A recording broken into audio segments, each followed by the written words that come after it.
नमस्कार, मेरा नाम है दीपक कुमार। आपने देखना शुरू कर दिया है बिहार दैनिक। देखिए, जिस प्रकार से कल 2:30 बजे दोपहर में आ, पहलगांव में निर्दोषों को, पर्यटकों को गोली से भूना गया। आपने देखा किस प्रकार से लोगों का मजहब पूछ के वहां आतंकवादियों ने उस पूरे क्षेत्र में आतंक फैलाया। वो आप लोगों ने देखा। हमारे साथ सरवर अरी जी हैं, प्रदेश महासचिव जन स्वराज का। इनसे बात करते हैं। देखिए सर, ये जो घटना हुआ, हृदय विदारक, दिल को दहला देने वाला, पुलवामा 2, इसके बारे में आप क्या बोलते हैं? बहुत बहुत धन्यवाद। देखिए, ये घटना रात में जो तकरीबन हमको 8 बजे के आसपास, क्योंकि मैं ट्रैवल में था और जब 8 बजे मैं पहुंचा जहां पे मुझे पहुंचना था तो पता चला कि इस तरह की घटना हुई है। जी।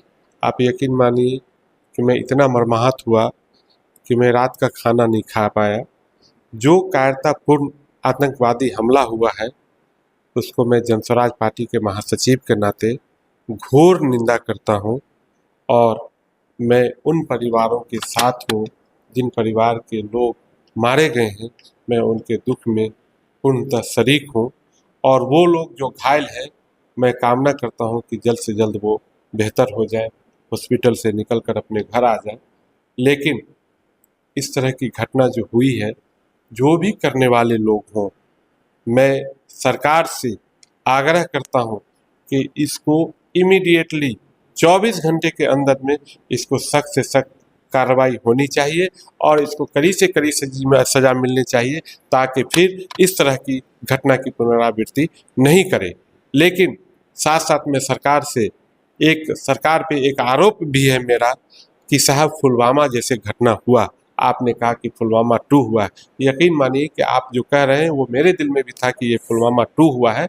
पुलवामा की इतनी बड़ी घटना होती है, जिन लोगों की वजह से मैं आराम से सोता हूँ, रात में आराम से सोता हूँ कि भाई हमारा एक जवान, हमारा एक बेटा सुरक्षा दे रहा है, जवान हमारा तैनात है बॉर्डर पे, और वैसे लोगों की निर्मम हत्या हो जाती है और सरकार उसकी जांच अभी तक पूरी नहीं कर पाई और जांच पूरी करके उसको, जो उसमें शामिल था, जो इस तरह का काम किया था, घटना किया था, निंदनीय घटना किया था, उसको कोई कार्रवाई नहीं की गई।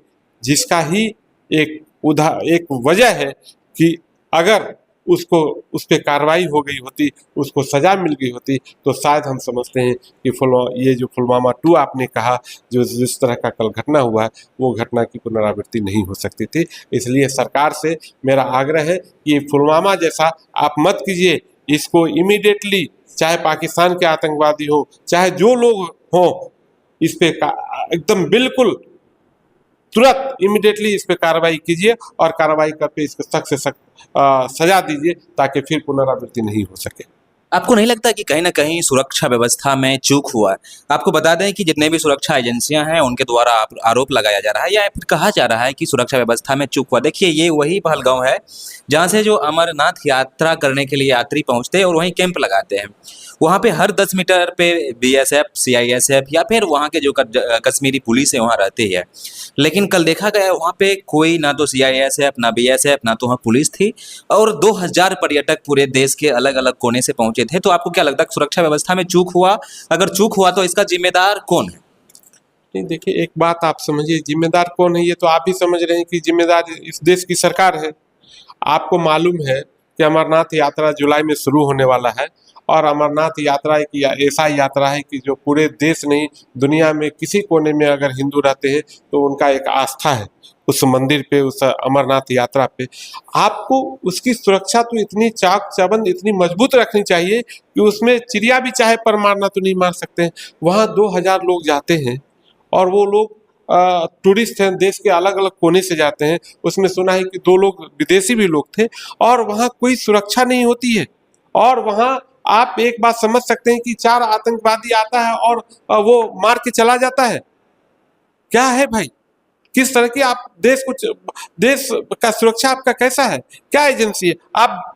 हमारा देश का सुरक्षा बहुत मजबूत है, लेकिन सरकार की मंशा क्या है ये मुझे बिल्कुल नहीं पता चल पा रहा है कि भाई इतना ऐसे रास्ते जहां अमरनाथ यात्रा अब शुरू होने वाला है, ऐसे रास्ता जहां से पूरे देश के लोग अमरनाथ का यात्रा करते हैं और वहाँ पे आतंकी घटना हो जाती है, 4 लोग आते हैं और हमारे 26 लोगों को मार के, निर्दोष लोगों को मार के चला जाता है, और फिर सरकार कहती है कि भाई हम देखते हैं, जांच करते हैं। अरे क्या जांच करेंगे? आपकी एजेंसी, आप कहाँ थे? आपकी एजेंसी, जब आपको 1 हफ्ता पहले आईबी ने रिपोर्ट दिया था कि कुछ लोग इस पाकिस्तान की तरफ से कुछ लोगों ने घुसा है, तो आपको तो वहाँ और जानकारी दिया था।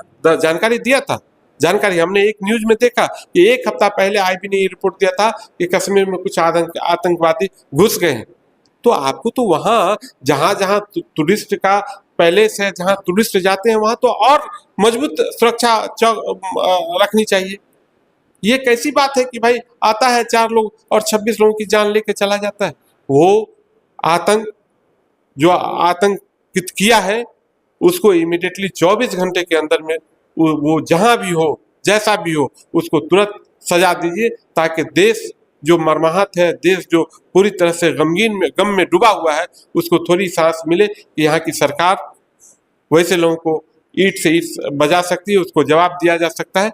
तब आपका जो है कि हम बहुत मजबूत हैं, अच्छा सरकार चला रहे हैं, अच्छे गृह मंत्री हैं, तब आप हैं। नहीं तो हमारे हिसाब से अगर ये काम नहीं कर पा रहे हैं तो आपको तो तुरंत इमीडिएटली गृह मंत्रालय से रिजाइन कर देना चाहिए। जी, बहुत बहुत धन्यवाद। तो आप लोगों ने इस खबर के बारे में सुना और देखा भी होगा, और कितना हृदय विदारक घटना है। मेरा ख्याल है, या फिर यहाँ की जितने भी सुरक्षा एजेंसियां, सभी लोगों का कहना है न कहीं सुरक्षा व्यवस्था में जो है कमी हुआ, जिसके कारण जो इतना बड़ा घटना हुआ। बाकी आपका क्या राय है?